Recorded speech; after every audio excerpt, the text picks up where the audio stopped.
Hello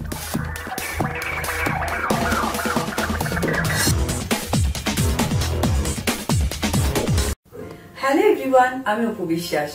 দেখতে দেখতে তো মাহে রমজান চলে এসেছে এবং এই রমজানে আমাদেরকে সুন্দর থাকতে হলে অবশ্যই আমাদের কোথায় আসতে হবে? ভেলা অ্যাস্থেটিক্সে।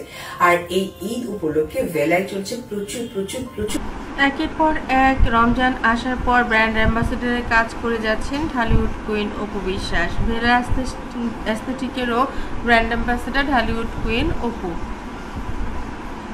অফার্স, আর এই অফার উপভোগ করতে হলে আপনাদেরকে অবশ্যই চলে আসতে হবে ভেলা অ্যাস্থেটিক্সে। আর নিচে কিন্তু আপনাদের সকল ব্রাঞ্চের ঠিকানা দেওয়া আছে। সো আর দেরি না। আর বাই দ্য ওয়ে, সবাইকে ভেলা অ্যাস্থেটিক্সের পক্ষ থেকে নিজের বুটিক শপ যেটা রয়েছে সেটার কাজ চলছে পুরো দমেই, চলছে তার বিজনেস এবং অ্যাম্বাসেডারের কাজ পুরো গতিতে। শাকিব খান অবাক হয়ে যান অপু বিশ্বাসের এতটা দুর্দান্তভাবে সবকিছু ম্যানেজ করার প্রক্রিয়া সামনে নিতে দেখে।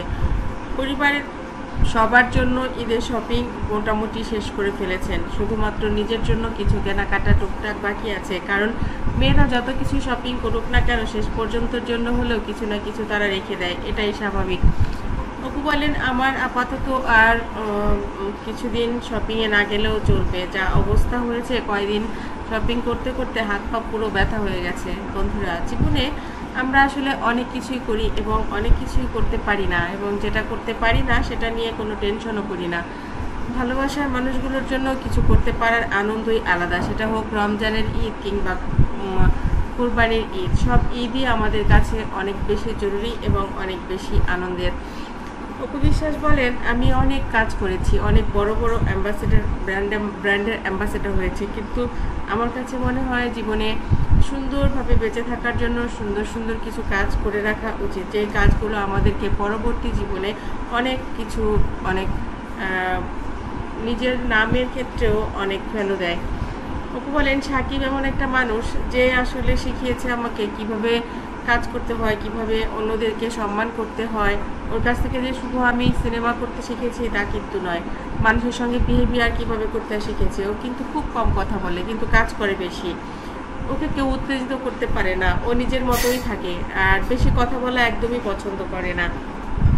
জয় হয়েছে ঠিক বাবার মতো, আমি কিছুটা অন্যরকম। আমি হয়েছি, আমি আর মনি একই রকম, আমরা দুজন সারাদিন হাই হি করতে পারলে আমাদের ভালো।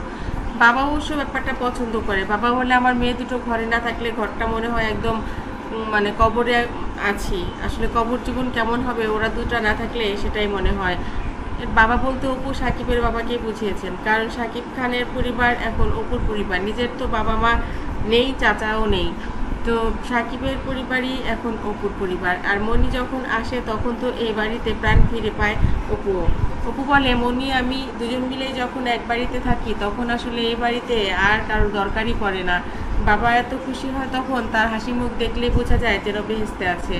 বন্ধুরা, এই ভিডিওটি আসলে আপনাদের কাছে কেমন লাগলো কমেন্ট করতে ভুলবেন না।